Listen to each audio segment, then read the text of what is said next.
You think you know the person lying next to you every night? You think success smells like expensive leather and fine whiskey. You're wrong. Real success is silent. It's patience. It's watching everything from behind a one-way mirror, waiting for the perfect moment to show them they never really saw you at all. My husband thinks he's the king of the world. He forgot who built the throne. And he forgot who has the sole power to burn it all down. My name is Clara, and I am 38 years old. I stood in our kitchen, a minimalist void of Calicut marble that always felt degrees colder than the rest of the apartment. The silence was broken only by the hum of the built-in espresso machine and the television tuned to the morning financial report. On the screen, an anchor was practically singing the praises of my husband, Liam, the 40-year-old chief operating officer of Ascendancy Media Group, AMG. They called him a visionary, a titan, the man who was single-handedly steering media into the next decade. The air in the kitchen felt thin, polished to a vacuum. Footsteps echoed on the white oak floors. Liam entered, already encased in a Tom Ford suit that probably cost more than most people's cars. He was the perfect image of New York tech media success, sharp lines and sharper ambition.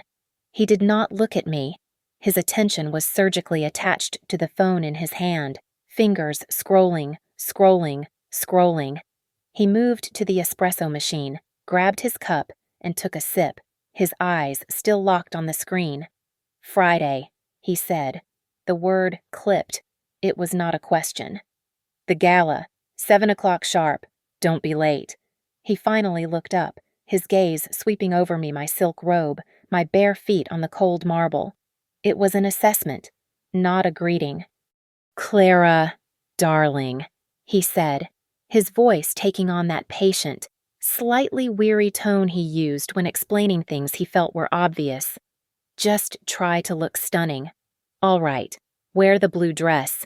And please do not get cornered talking about your little charity projects. It's dreadfully boring for everyone. He adjusted his cuffs. Leave the real networking to me. It is a big night. I smiled. It was the smile I had perfected over a decade of marriage pliant, agreeable and utterly empty. Of course, Liam, it is your night. I would not dream of distracting from that. He has no idea. My little charity project is the name I use for Ironwood Holdings. It is the shell, the polite veneer for a private equity fund so massive, so deeply embedded in the global financial system that it is functionally invisible. I did not just inherit it, I run it, anonymously. And Ironwood Holdings is not just an investor in Ascendancy Media Group. We are the 100% owner. We bought the whole company. Liam, my brilliant, visionary husband, believes he answers to a faceless board of directors in Zurich. He has no concept that every expense report he files, every executive promotion he champions, and every single paycheck that hits his account is approved and signed off on by me. I picked up my mug of black coffee. In the reflective gloss of the refrigerator's facade, I watched him. He was adjusting his tie, admiring the dimple in the silk, practicing that confident, world-conquering expression he would wear for the cameras. He looked satisfied. He looked powerful. I watched him, and I knew exactly who he was. He was a performance. I kept my voice light. You have that dinner meeting tonight, do not you, with Sienna. Sienna Hayes, the chief financial officer. Do not be too late coming home, I added. You need your rest for your big night. Liam actually smirked, a quick, dismissive flash of teeth. Do not worry about me, Clara. I know how to run things. He moved toward me then. Finally. He leaned down and pressed a kiss to my forehead. It was not affectionate. It was a gesture of ownership, like stamping a seal on a document. It was done. Be good, he said. And then he was gone, leaving behind only the faint, expensive scent of his cologne and the lingering chill in the air. I listened until the sound of the elevator doors sliding shut echoed up the private shaft. I was alone. I took another sip of coffee. It tasted bitter, and it was perfect. I was not born into this wealth. I was forged by it. I am a product of quiet, suffocating, generational power. My grandfather, the founder of Ironwood, was a man who believed visibility was a vulnerability. He taught me the most important lesson of my life, his voice a dry rasp in the cavernous library of his estate. Power, Clara, he would say. Real power never needs to raise its voice. It does not posture or preen. It just watches, and it waits.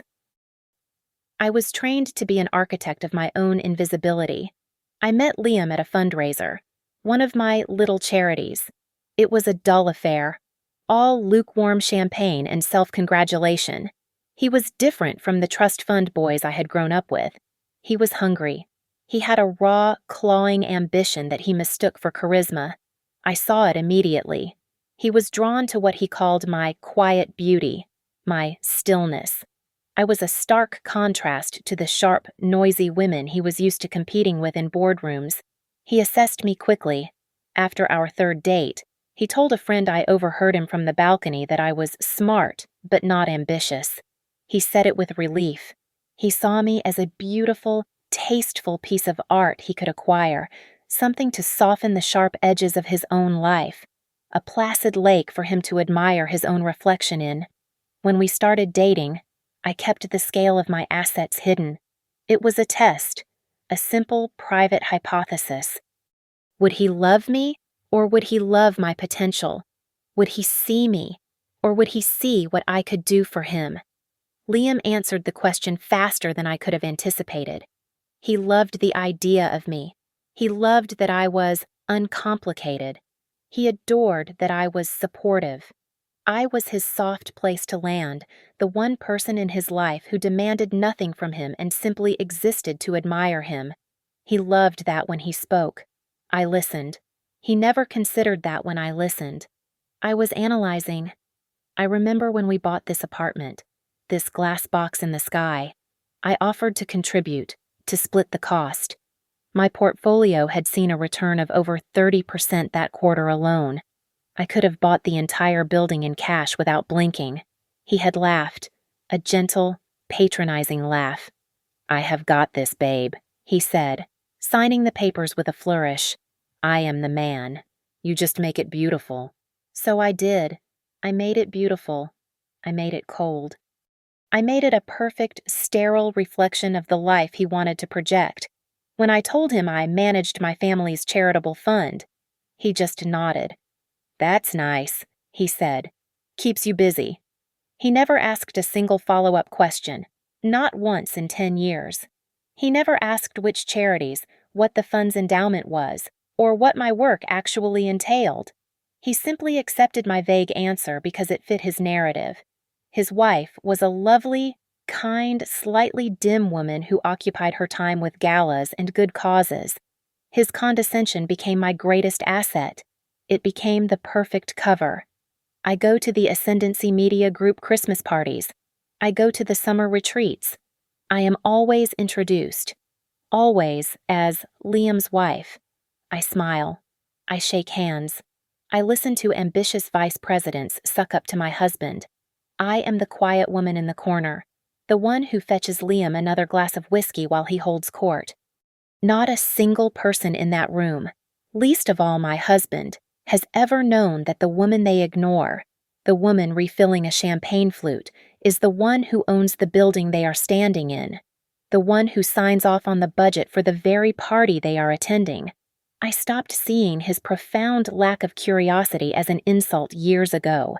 It is a strategic advantage. He did not just fail the test, he refused to even see the paper. He blinded himself. He built the walls of my invisibility, and he lives inside them, blissfully, arrogantly unaware. My decision to keep Ironwood a secret was solidified. It was no longer a test of love. It was an insurance policy, and the premium was my silence. I attended the quarterly board meeting for Ascendancy Media Group, not as its owner, but as a guest. I sat in the small, glass-walled conference room adjacent to the main boardroom, a sort of high-design fishbowl for spouses to wait in. Liam had told me to come. to see where the magic happens. Before we went shopping, my official purpose was to be an accessory. My real purpose was to watch my puppets perform. Through the soundproof glass, I had a perfect, clear view. There was Arthur Vance, the puppet chief executive officer, a man whose reputation I had personally saved from ruin. Liam saw him as a mentor, a titan of the industry. I saw him as a terrified employee who owed me his entire career. And there was Sienna Hayes, the chief financial officer. She was sharp, ambitious, and dressed in severe, expensive gray. She was everything Liam claimed to dislike in a woman. And then there was Liam himself, standing at the head of the long, polished table, energized, magnetic, a lion in his prime. He was presenting Project Nova. This was his baby, the new digital media initiative he claimed would revolutionize the industry. I watched him pace, his voice passionate, using all the right words. Vision. Disruption. Multi-platform synergy. He was selling them a dream, and they were buying every word. I had, of course, read the actual reports, the ones that came to me, not to them. The unvarnished, uncensored data from my analysts at Ironwood. Project Nova was not a revolution. It was a black hole. It was burning through cash at a rate that was staggering, even for me. There was no clear path to profitability, no viable model for monetization. It was a vanity project, a monument to my husband's ego, and it was costing me millions every single month. This is brilliant. Liam just brilliant. Arthur Vance boomed, his voice inaudible but his enthusiastic clapping visible to the entire room. He turned to the others, beaming. This is exactly why our investors in Zurich trust you. I almost smiled. I am Zurich. Then, Sienna Hayes took the floor. She was the numbers woman. She clicked to a slide filled with charts and projections. Her voice was smooth, confident. She was validating everything Liam had just said, translating his vision into hard data. I leaned forward slightly. I did not need to hear the audio to read the slide.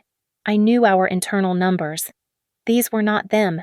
The user engagement metrics were wildly inflated. The subscriber growth projections were pure fantasy. The cost per acquisition figures were deliberately misrepresented.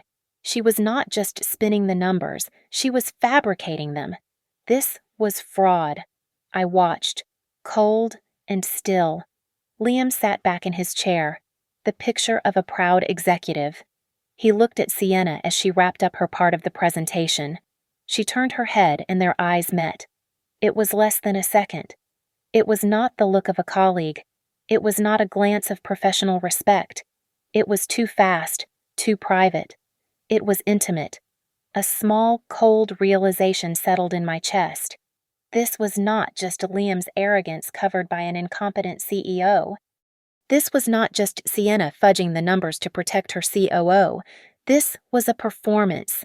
This was a coordinated, deliberate deception. My hands were resting in my lap, my purse beside me on the velvet chair. I slipped my phone from the bag, keeping it low, out of sight. My thumbs moved quickly, typing a message to Ms. Evelyn Reed. Evelyn is my lawyer, my filter, the only official human contact between Ironwood Holdings and the world. She is the voice of Zurich. My message was short. Start a forensic audit on Project Nova. You only, immediately. I hit send and placed the phone back in my bag just as the boardroom doors opened. The meeting was over. The men were laughing, shaking Liam's hand. Liam strode out, his face flushed with triumph. He was high on the praise, the adrenaline of his own performance. He came right over to me, grabbing my hand and pulling me to my feet. God, boring as hell. Right, babe. He grinned, kissing me, a dry peck that barely connected. All macro numbers and 5-year projections. You must have been dying in there. I smiled my practiced smile, the one that meant nothing. It looked very impressive. Liam. It was, he said, all confidence and swagger, already halfway out the door. Come on, let's get lunch. I picked up my purse and followed him, my heels clicking softly on the marble floor. "Of course, darling," I said. "Whatever you want." That board meeting, Liam's self-satisfied performance, Sienna's fabricated numbers, it all felt inevitable. It was the end of a story that had begun 2 years prior, in a sterile, airless conference room on the 45th floor of a law office in Midtown. 2 years ago. Ascendancy Media Group was not a titan. It was a corpse waiting for a toe tag. Arthur Vance, the man my husband idolized as a strategic genius, had made a series of spectacularly bad, ego-driven acquisitions. He had bought dying print magazines and failing cable networks, believing he could digitize them. Instead, he had hemorrhaged cash, burying the company under a mountain of debt it could never service. AMG was on the brink of insolvency, weeks away from a catastrophic bankruptcy that would have wiped out everyone, including Liam. Arthur was desperate. He was not just facing financial ruin, he was facing public humiliation, the complete unraveling of his legacy. He was quietly, frantically shopping the company, looking for a private white knight investor who could save him, and more importantly, save his reputation. My team at Ironwood ensured that the only lifeline he found led directly to us. He arranged a top-secret meeting with Ms. Evelyn Reed, whom he believed was the chief negotiator for a discreet, old-money European consortium. The Zurich investors. I was in that meeting. Evelyn, as always, was the picture of corporate severity. I, on the other hand, was introduced as her associate, a legal intern, there to take notes. I wore a simple black dress and minimal makeup. I was the woman who poured Arthur Vance a glass of sparkling water, the one he barely glanced at. His hands were shaking so badly he could hardly lift the glass. I sat in the chair in the corner of the room, and I watched the man my husband considered a god. I watched him sweat through his $1,000 suit. I watched him plead. He was not a titan. He was a terrified old man. He begged Evelyn for a reputation-saving solution, a quiet transition that would not spook the market. He was asking her to help him lie. I listened for 10 minutes as he spun his narrative of market downturns and bad luck. He never once took responsibility for his own failures. Finally, I took a page from the legal pad on my lap, wrote 2 sentences, and slid it silently across the polished mahogany table to Evelyn. Evelyn, without missing a beat, picked it up and read my words in her crisp, emotionless voice. Ironwood Holdings will acquire 100% of Ascendancy Media Group, effective immediately. We will absorb all outstanding debt. Arthur turned white. Ironwood. They are the principals of the consortium, Evelyn stated flatly. The offer is non-negotiable and contingent on 2 conditions. Arthur was practically vibrating with a mix of terror and relief. Yes, anything. What are they? I had already written the next note. Evelyn read it. 1. You will remain in your position as Chief Executive Officer. To the public and your staff, this is merely a capital infusion, a restructuring. Your reputation will be protected. The way the man slumped in his chair, the gratitude on his face, it was pathetic. He was keeping his title, his office, his public image. That was all he cared about. And condition 2, Evelyn said, her voice dropping, becoming iron.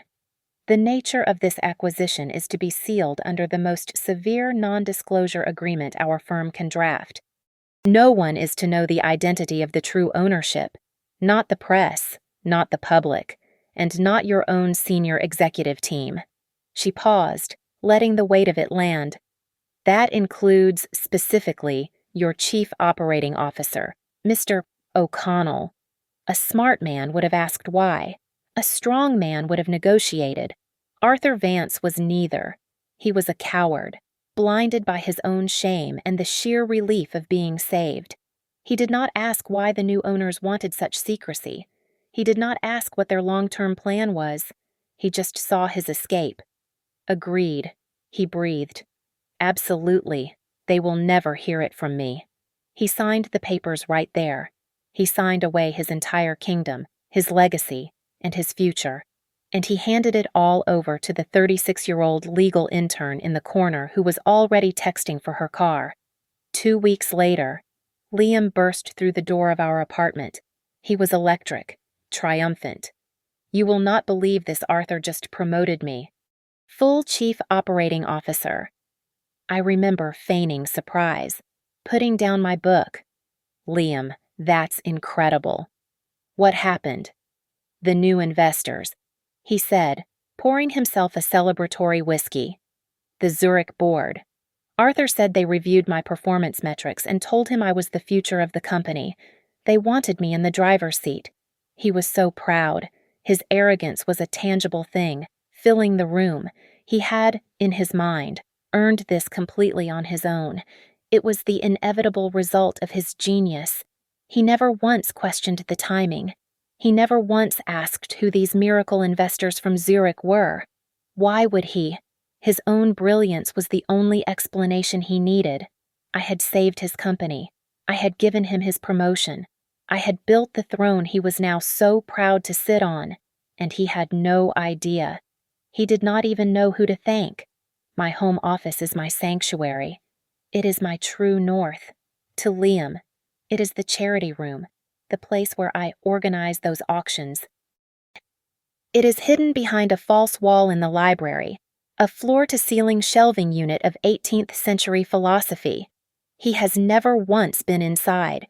He has no idea that when I press the spine of a specific leather-bound copy of Meditations, the entire wall slides away with a whisper of hydraulics, revealing a high-technology command center.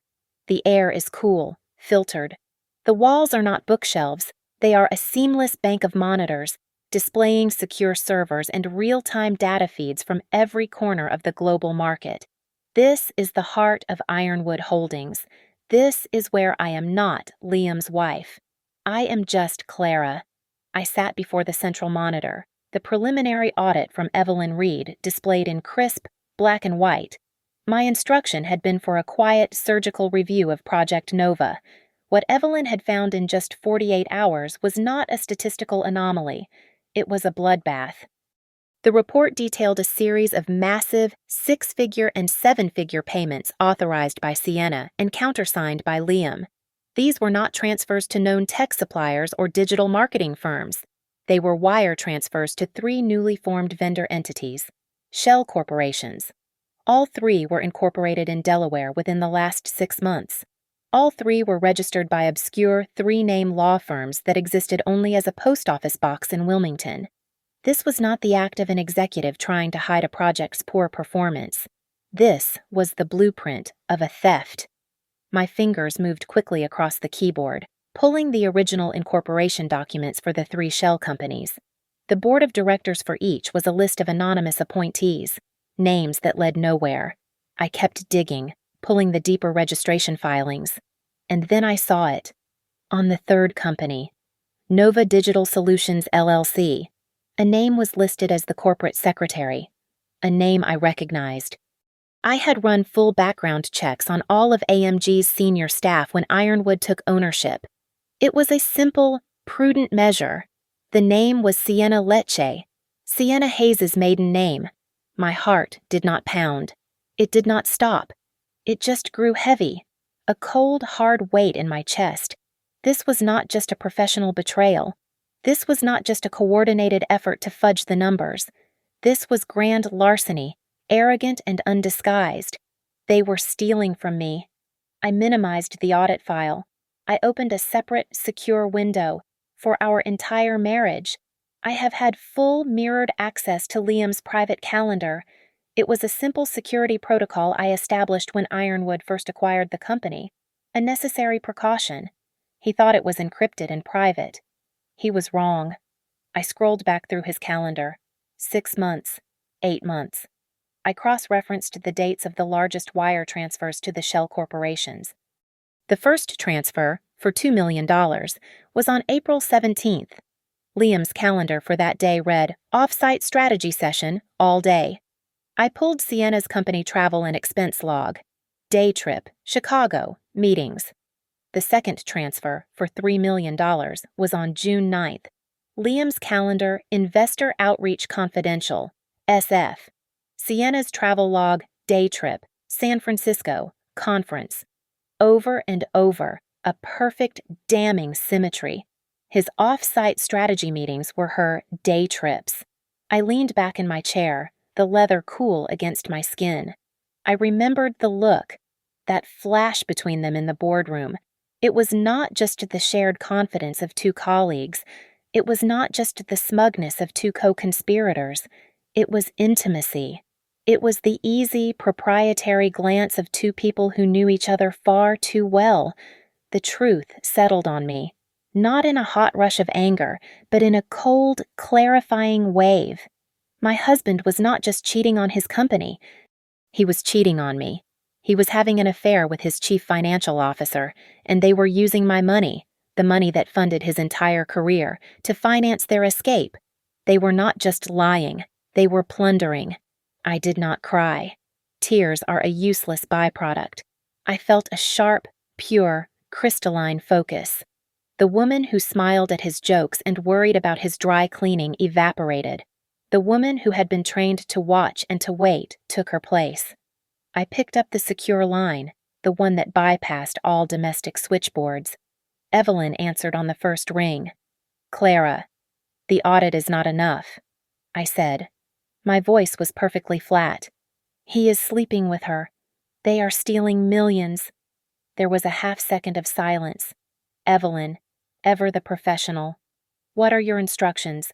Hire a private investigator. Not just a good one, the best one.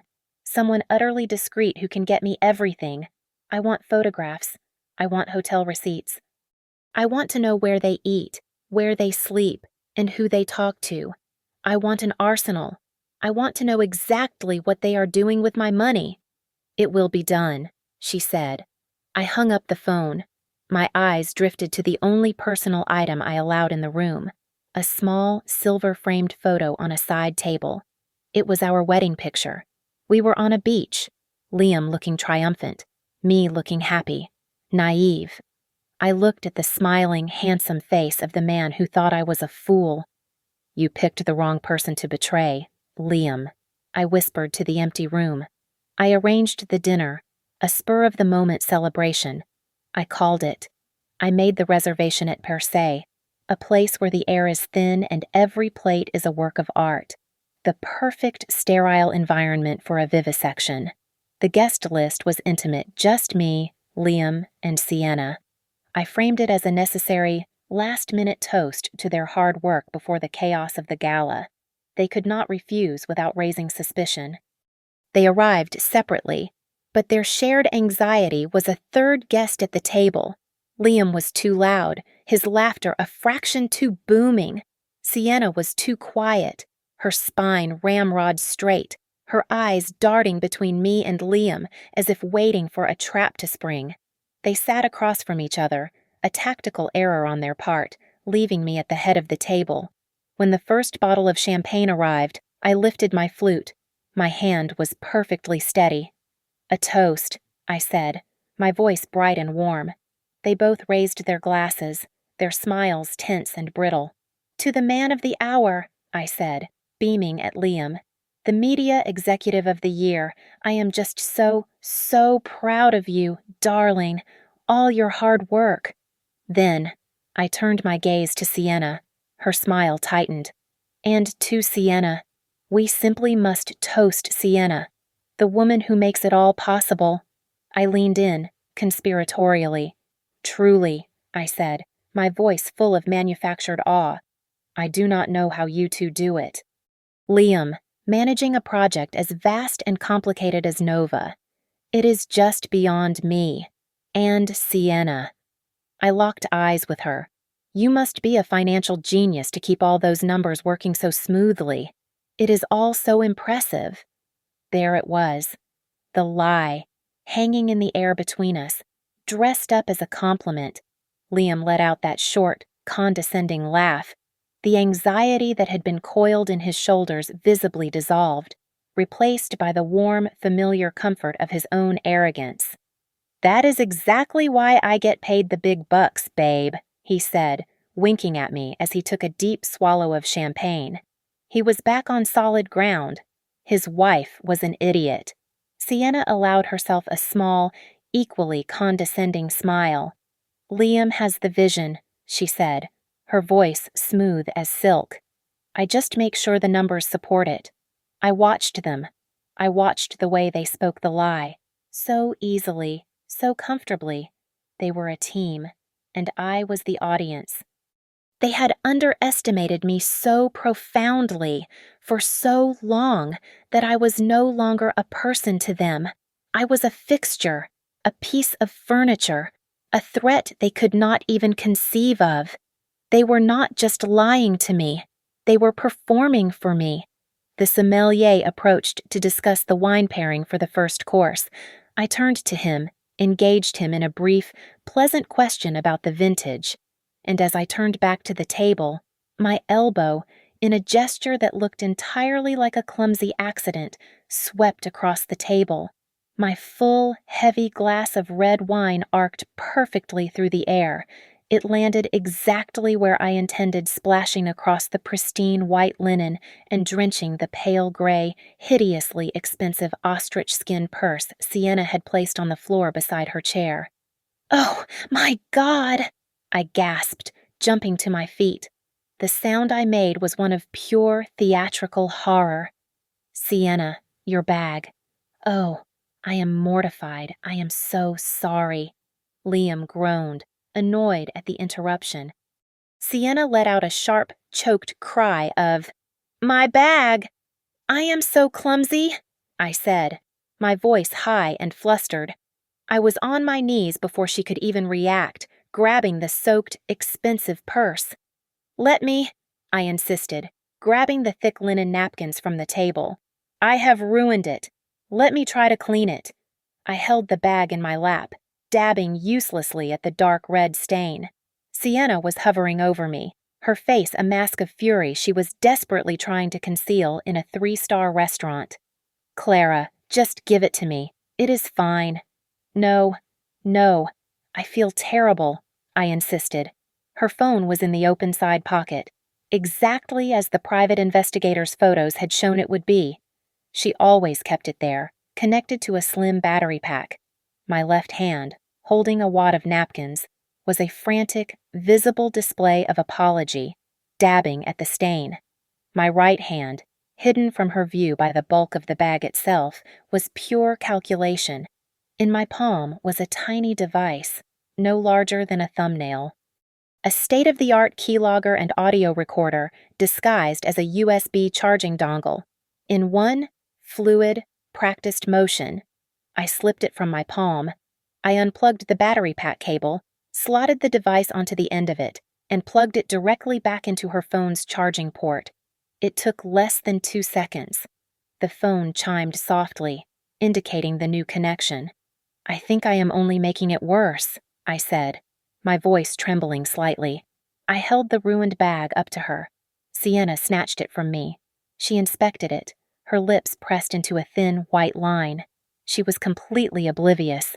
I slowly returned to my seat, composing myself. I am all thumbs tonight. Please, Sienna, send me the cleaning bill, whatever it costs." She gave a tight, angry nod, placing the damp bag on the empty chair beside her. Liam sighed, visibly exasperated by the domestic drama. I smiled at them both, a bright, apologetic, utterly false smile. I signaled the waiter. "Another bottle of the Dom Perignon, please." "As I was saying," I said, raising my now empty champagne flute, "we have so much to celebrate." It was 48 hours before the gala. I was in my command center. The data from the past week, from both the private investigator and Sienna's compromised phone, was finally collated. The first file I opened was the investigator's report. It was concise, clinical, high-resolution photographs of Liam and Sienna, not at a strategy dinner, but at a discreet hotel in Soho. Kissing at the bar, entering the elevator, his hand on the small of her back. The hotel receipts, paid in cash by Sienna but itemized. The dates and times were meticulous. The affair had been going on for at least 6 months, beginning just as Project Nova started receiving its major funding. The second file was from the device I had planted. My team had been pulling data every time Sienna's phone connected to a network. It had not just been a keylogger, it was a complete data mirror. It had copied everything, including the audio files from her phone's ambient recorder. I clicked on a recording labeled Dinner L&S 4 days ago, the strategy dinner I had reminded him about. I pressed play. The audio was crystal clear, the faint clinking of cutlery, the murmur of a restaurant, and then their voices, whispering. Liam's voice. Just need to keep Clara happy until after the gala. Once that Executive of the Year press cycle is done, the bonus for the Nova launch gets approved. We transfer the last of it. Another 6 months. Sienna, we will have enough in the Cayman account to walk away from all this. Forever. Sienna's voice, sharper, nervous. Are you sure she has no idea she seems… I don't know. She's dumb, but is she that dumb that dinner she threw? And then Liam laughed. It was not a chuckle. It was a full, deep, genuinely amused laugh. The sound he used when he found something truly, profoundly stupid. Dumb is an understatement, he said, his voice thick with condescension. Babe, she's busy picking out flower arrangements for some sick squirrel fundraiser. That is her entire world. She will never, ever know. She is not capable of it. She does not have the first clue how any of this works. I did not react. I just listened. He called me dumb. He called me incapable. He, the man I had single-handedly lifted from obscurity and placed on a throne. But the recordings were not the worst of it. The device had also pulled her cached, deleted emails. And that was where I found the real story. They were not just stealing money. They were not just planning to run away. That was a sideshow. I found the email chain, a series of encrypted messages between Sienna's private account and an executive at AMG's single largest competitor. They were not just siphoning funds from Project Nova. They were planning to sell it. They were in the final stages of negotiating the sale of Project Nova's core proprietary algorithms, the one part of the project that was actually brilliant, the part my Ironwood analysts had developed and seeded into the company. This was not a messy, greedy affair. This was industrial treason. They were not just stealing from me. They were planning to gut my company, sell its most valuable asset, and leave the hollowed-out carcass for Arthur Vance to preside over as it collapsed. Liam was not just a thief. He was a saboteur. He was burning down the entire kingdom. I closed the laptop. A perfect, cold, and beautiful calm settled over me. This was no longer about a broken heart or a stolen marriage. This was not a divorce. This was a controlled demolition. He was a cancer, and I was the surgeon. I picked up the secure line to Evelyn Reed. She answered before the first ring finished. Send the full private investigator's report and all audio files to my personal server, I said. Then, send the entire financial audit and the emails regarding the sale of the algorithm to our internal security team. Immediately. Understood, she said. Freeze every account associated with Project Nova. Lock them down. Authorizations revoked, effective 60 seconds ago. I want Sienna's and Liam's corporate access suspended. Clara. Evelyn's voice was cautious. The gala is proceeding, I said. That is the point. I want you to contact the event organizers. Tell them there is a last-minute change to the presentation. I need a second microphone on that stage, a live one, ready for me when I walk up. And what about Mr. O'Connell? I looked at the wedding photo on my desk. I picked it up, looked at the man who thought I was a fool, and then I placed it face down on the desk. Mr. O'Connell gets to have his night, I said. It is time to end this play. It was the night of the gala. Our penthouse apartment, usually so quiet and sterile, was electric with Liam's nervous energy. He was the center of his own universe, and tonight, he was about to be recognized for it. He paced the length of the living room, from the floor-to-ceiling windows overlooking Central Park to the cold marble fireplace, running the lines of his speech over and over. He had his award-winning tie in his hand, not yet fastened. "Clara, do you think I should thank Arthur before or after I thank the team?" He called out, not really looking at me. "Before, right shows respect, or is after more?" "After the team, Liam," I said. My voice was even. I was sitting at my vanity, a makeup artist I had used for years applying the final touches. I was a statue of calm. Everything inside me was still cold and ready. "It is more humble," I finished. He stopped his pacing and finally looked at me. Really looked at me. The makeup artist was packing her brushes. I was already dressed. The dress was red, not a polite burgundy or a safe maroon. It was a deep arterial crimson, a custom-made sheath, severe in its simplicity, with long sleeves and a sharp architectural neckline. It was not a dress Liam's wife would ever wear. This was a dress for a woman he had never met. "Red?" He frowned, the knot of his speech-related anxiety replaced by a flicker of annoyance. "Is that not a bit much? Clara, it is my night. I am the one on stage." I met his gaze in the mirror. My eyes were lined in a way that made them look sharp, analytical. My hair was pulled back in a sleek, unforgiving knot at the nape of my neck. "Do not worry, Liam," I said, my voice smooth as glass. "I promise. I will not overshadow you." I picked up the final piece from my jewelry box. It was a brooch, a discreet, complex knot of diamonds and platinum. I pinned it to the shoulder of the dress. It was the stylized, almost abstract logo of Ironwood Holdings, a symbol of my grandfather's legacy. A symbol of my power. He had seen it on my charity letterhead 100 times. He thought it was just a pretty design. He grunted, accepting my answer, and turned back to the mirror, struggling with his tie. Damn it! This dimple. I stood up. I walked over to him. The scent of my perfume, something dark and unfamiliar, made him pause. I reached up and, with quick, practiced fingers, I fixed his tie, cinching the knot perfectly.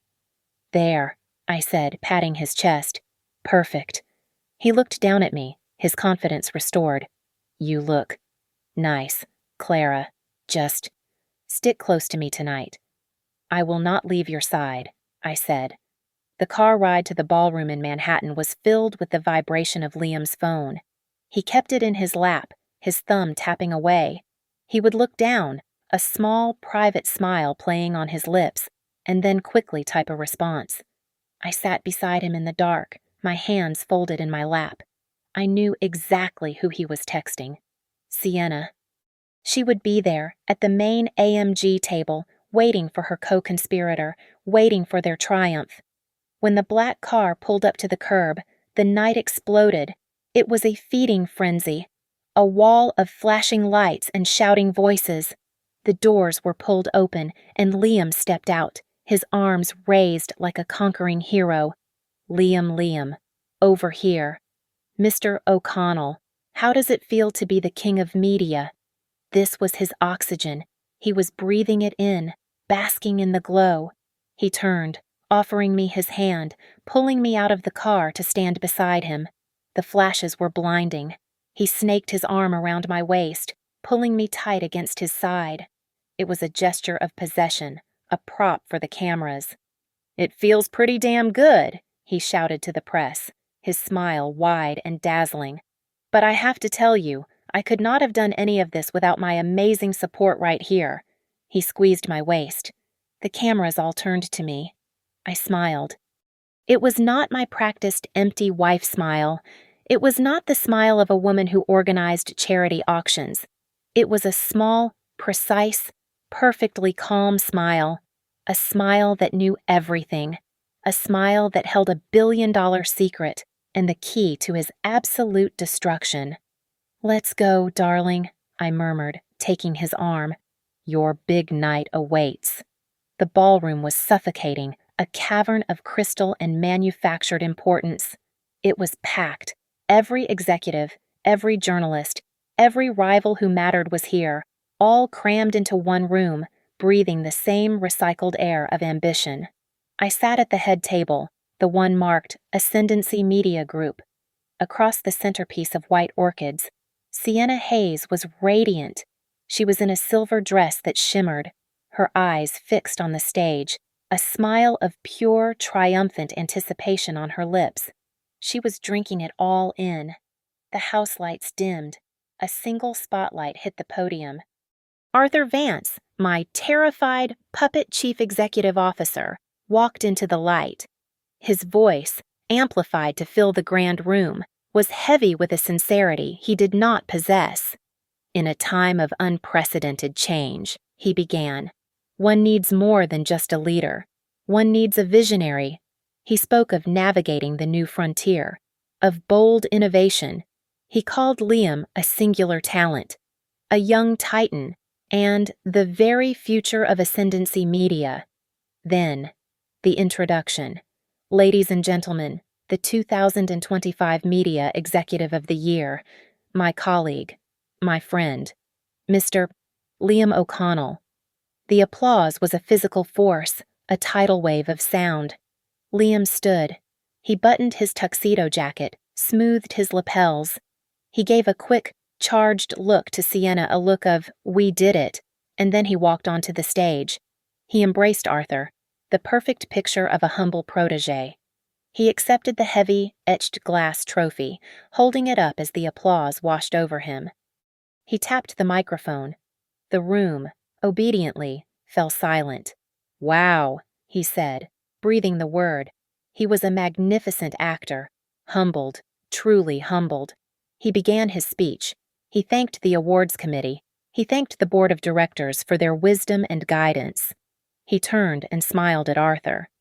And to my mentor, Arthur Vance, for believing in me when I was just a hungry kid with a few ideas. He then looked directly at our table, his gaze finding Sienna. But no man does this alone. I have to thank my incredible genius finance team, led by the incomparable Sienna Hayes. She and her team, they make the magic happen. Sienna lowered her head, a perfect, false blush of modesty. I did not clap. I did not move. I just watched. My hands were folded in my lap, my crimson dress a slash of color in the dim light. My gaze moved from my husband, this dazzling, polished liar, to the back of the room, standing just inside the shadows by the main exit, almost invisible, was Ms. Evelyn Reed. She was not in an evening gown. She was in a severe dark business suit. Beside her, in ill-fitting tuxedos that screamed security, stood two large, imposing men. They were not watching the stage. They were watching the exits. They were watching Sienna. Evelyn saw me looking. From across the vast, dark ballroom, she gave a single, slow, almost imperceptible nod. All the pieces were in place. Liam was nearing his finale. He was high on the praise, the adrenaline, the absolute, unshakable belief in his own superiority. He gripped the podium, leaning in. And of course, he said, his voice changing. The humble executive vanished, replaced by the charming, roguish husband. A tone of playful, intimate mockery crept in. I absolutely must thank my beautiful wife, Clara. The spotlight swung, sudden and hot, from the stage to me. I was pinned in its white-hot glare. I could feel hundreds of pairs of eyes turn to me. The quiet wife, the accessory in red. She, Liam chuckled, a sound just for me, broadcast to everyone. She is the one who keeps me grounded. He paused, letting the audience savor the sweet, domestic moment. I mean, think about it. I am up here, running a multi-billion-dollar global media company. He let that hang in the air, a monument to his own importance. And she, well, she makes sure the dry cleaning gets picked up on time. The room exploded. It was a wave of sharp, masculine laughter. The men at the surrounding tables roared. I saw a few of the wives smile, a tight, pained, all too knowing smile, but most of the room just laughed. They were laughing at me. "No, I am serious," Liam said, holding up his hand, his smile broad and indulgent. He was enjoying this. This was his coronation, and he was putting his jester in her place. Just last week, she successfully organized this massive, high-stakes fundraiser for, what was it? Darling squirrels, I think it was squirrels. The laughter was even louder now. I did not blink. I just sat there, in the light, my face a mask of polite calm. It was her biggest achievement of the quarter. He shouted over the noise. He looked right at me, his eyes shining with victory. "So, thank you, baby. Thank you for always reminding me that the little things, the tiny things, matter, too." The humiliation was complete. It was a masterpiece of public condescension. He had, in front of the entire industry, painted me as a fool, a domestic simpleton, the brainless wife he had described to his mistress. He had confirmed to everyone in this room that I was utterly incapable. He turned his back on me then. The spotlight snapped off me and back to him. His duty to his adoring, stupid wife was done. He raised the glass trophy high, a conqueror. To the future, he bellowed. To ascendancy. The room erupted, surging to its feet in a standing ovation. The applause was deafening. He stood there, his back to me, the king of his tiny, stolen world, soaking in the thunder. A wonderful speech, Liam. My voice sliced through the applause. It was calm, it was clear, and it was amplified. The second microphone was live. The thunderous applause died, stumbling over itself into a shocked, ragged silence. Every head in the room, hundreds of them, swiveled. Liam froze. His back was still to me, his trophy held high. He lowered it, slowly, as if it suddenly weighed 1,000 pounds. He turned around.